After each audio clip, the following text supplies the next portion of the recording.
Hello everyone, welcome to the Institute of Professional Accounting. I am Riya Karmale और आज हम लोग बात करने वाले हैं एक बहुत ही इंटरेस्टिंग टॉपिक के बारे में कि क्या नॉन कॉमर्स बैकग्राउंड स्टूडेंट्स जो है या फिर जिन स्टूडेंट्स का साइंस बैकग्राउंड है क्या वो लोग ये अकाउंटेंट बन सकते हैं. So the answer is yes guys, you can also become a good accountant. But the thing is कि प्रॉब्लम वहाँ आती है कि जब हम सीखना चालू करते हैं या whenever we join any course तो हमारे दिमाग में ये होता है कि oh we have not learn that thing. मतलब बहुत ज़्यादा कन्फ्यूजन होता है कि ये सब क्या पढ़ा रहे हैं, मतलब जनरल पढ़ा रहे हैं, लेज़र पढ़ा रहे हैं या फाइनल अकाउंटिंग, टैक्सेशन. तो ये सारी चीज़ें समझने में इनिशियल स्टेज में यू फेस सम डिफ़िकल्टीज, आपको थोड़ी प्रॉब्लम होती है. And the second fear is कि when you lose the half battle, when you came to know कि ओ जो the student who is sitting next to me he belongs to a commerce background. तो हमारे साथ ये डिफिकल्टी होती है जब हम स्टूडेंट की एज में होते हैं. तो हमें ऐसा लगता है कि मतलब most of the students they are from the commerce background, तो उन्होंने तो ऑलरेडी सब कुछ पढ़ के रखा है. So the student who is sitting next to me he knows 10 things better than मी.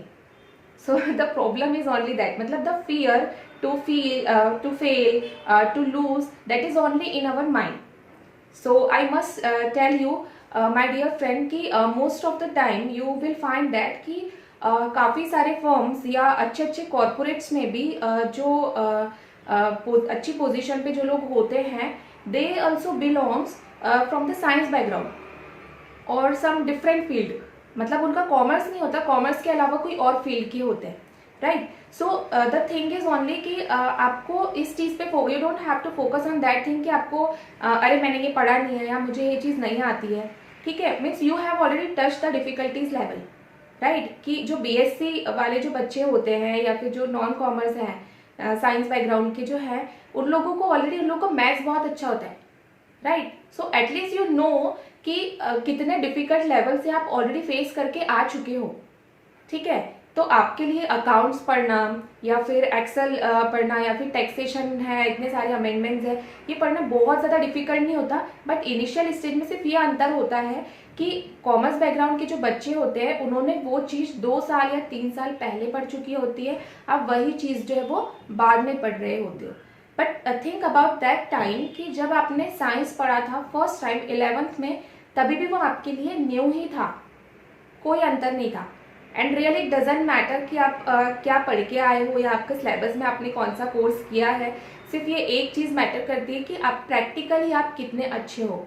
अगर आपको सब आता है, you know everything from the basic to advance level, right. आपको जनरल आता है, आपको लेजर आता है, आपको फाइनल अकाउंट बनाना आता है, प्रॉफिट एंड लॉस अकाउंट कैसे बनाते हैं या बैलेंस शीट कैसे बनाते हैं, टैक्सेशन के बारे में आपको सब कुछ पता है, amendments you all know that, GST का फॉर्म कैसे भरते हैं, रजिस्ट्रेशन कैसे करते हैं, आपको सब कुछ पता है, राइट. और you have done the practice as well in a small firm, like आपने 3 years का एक्सपीरियंस, आपको 4 years का एक्सपीरियंस है, राइट. तो भी आपको सिर्फ यही चीज़ एक मैटर करती है कि आपको प्रैक्टिकल कितना अच्छा आता है. इट डजेंट मैटर कि आप कौन से बैकग्राउंड से हैं.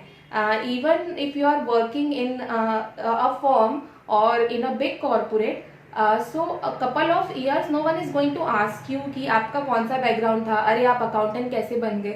It really doesn't matter guys, trust me, you won't believe it.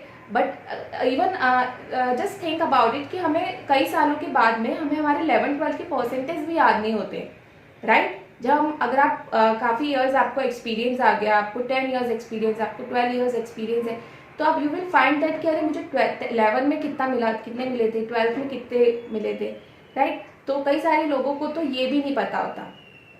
तो I just want to focus on that thing कि आप कितना अच्छा सीख रहे हो, आप कितने फोकस्ड हो, आप कितने डेडिकेट हो लर्निंग को लेकर, और आप वो छोटी छोटी चीज़ें सीख रहे हो क्या जो एक अकाउंटेंट को आनी चाहिए. तो आप यू आर गुड और you are a good accountant, right. आपकी इफिशियंसी बढ़ाने के लिए आप क्या क्या कर रहे हो, right. Even if you are working in a small firm then also you have to learn a lot of things, right. क्योंकि एज आई सेड कि आपको टैक्सेशन वगैरह में भी अमेंडमेंट्स पढ़ने पड़ते हैं, तो वो तो अपडेटेड होते रहते हैं, राइट. कि अगर बजट आता है तो उसमें भी कई सारी चीज़ें आती है जो आपको पढ़ना पड़ेगा from the point of view of taxation. तो आपको ये सारी चीज़ें जो है सिर्फ वो पता होना चाहिए, और आप प्रैक्टिकल कितने अच्छे हो सिर्फ ये मैटर करता है, बाकी ये कुछ मैटर नहीं करता कि आप साइंस बैकग्राउंड के हो, आपने कॉमर्स नहीं पढ़ा है, आपने वो पहले से नहीं पढ़ा है, दैट इज़ डिफरेंट थिंग, ठीक है। पर अगर आपको अभी आप पढ़ना चाहते हो, आपने अच्छे कोर्स ज्वाइन किए हैं, आपको सब कुछ आपने सीख के रखा है जो एक अच्छे अकाउंटेंट बनने के लिए जो ज़रूरत होती है, तो आप एक अच्छे अकाउंटेंट बन सकते हो। So I hope guys you like the video. So thank you so much for watching the video till the end.